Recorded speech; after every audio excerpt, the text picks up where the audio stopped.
यमुना नदी के किनारे धर्मस्थान नामक एक नगर था। जांगणादीप नाम का राजा राज करता था। इसी नगर में केशव नाम का एक ब्राह्मण भी रहता था, जो प्रतिदिन यमुना तट पर जाप किया करता था। केशव की एक बेटी थी जिसका नाम मालती था। मालती अत्यंत सुंदर और रूपवती थी। जब वह विवाह योग्य हुई तो उसके माता पिता और भाई को उसके विवाह की चिंता सताने लगी। संयोगवश एक दिन जब ब्राह्मण केशव किसी यजमान की बारात में गया हुआ था और उसका बेटा पढ़ाई के लिए बाहर गया था, तभी एक ब्राह्मण युवक उनके घर आया। मालती की माँ ने उस युवक के रूप और गुण को देखकर कहा कि वह अपनी बेटी का विवाह उसी से करेगी। उधर ब्राह्मण पिता को भी एक अन्य युवक मिल गया जिसे उसने मालती के विवाह का वचन दे दिया। इसके साथ ही मालती का भाई भी जहां वह पढ़ाई करने गया था, एक और युवक से उसकी बहन के विवाह का वादा कराया। कुछ समय बाद जब पिता, बेटा और मालती की माँ घर में इकट्ठे हुए तो उन्होंने देखा कि घर में एक तीसरा युवक भी मौजूद था। अब तीनों युवक विवाह का दावा कर रहे थे। इसी उधेड़-बुन में सब परेशान थे कि तभी मालती को एक सांप ने काट लिया और वह मर गई। उसके पिता, भाई और तीनों युवकों ने भरसकर प्रयास किया और विष उतारने वाले को बुलाया, लेकिन किसी भी उपाय से मालती को बचाया नहीं जा सका।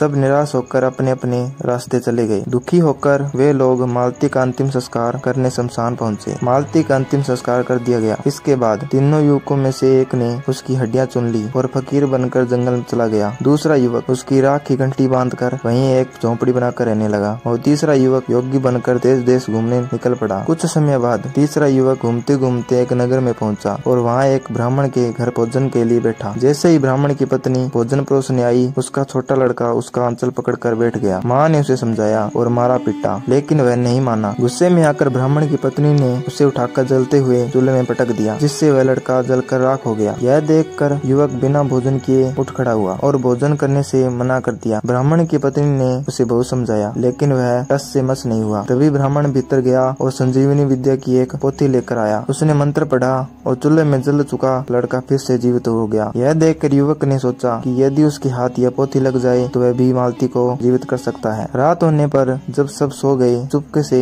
वह पोथी लेकर भाग निकला। वह उस स्थान पर पहुंचा जहां मालती का अंतिम संस्कार किया गया था। वहां उसने देखा कि दूसरे दो युवक पहले से ही बैठे हुए थे। जब युवक ने उन्हें बताया कि उसे संजीवनी विद्या की पोथी मिल गई है और वह मंत्र पढ़कर मालती को जीवित कर सकता है, तो दोनों ने हड्डियां और आंख निकाल ली। युवक ने मंत्र पढ़ा और मालती जीवित हो गई। इसके बाद तीनों युवक मालती को अपनी पत्नी बनाने के लिए आपस में झगड़ने लगे। इतना कहकर बेताल बोला, हे राजा, बताओ कि वह लड़की किसकी पत्नी होनी चाहिए। राजा ने उत्तर दिया, वह उस युवक की पत्नी होनी चाहिए जिसने राख को संभाल कर रखा वही रहा। बेताल ने पूछा, क्यों? राजा ने समझाया, जिसने हड्डियां रखी वह उसके बेटे के समान है। जिसने संजीवनी विद्या सीखकर उसे जीवन दान दिया वह उसके पिता के समान हुआ। लेकिन जिसने राख लेकर वहां तप किया और धैर्य से प्रतीक्षा की वही उसका वास्तविक हकदार है। राजा का उत्तर सुनकर बेताल फिर पेड़ पर जा लटका और राजा को उसे फिर से पकड़कर वापस लाना पड़ा।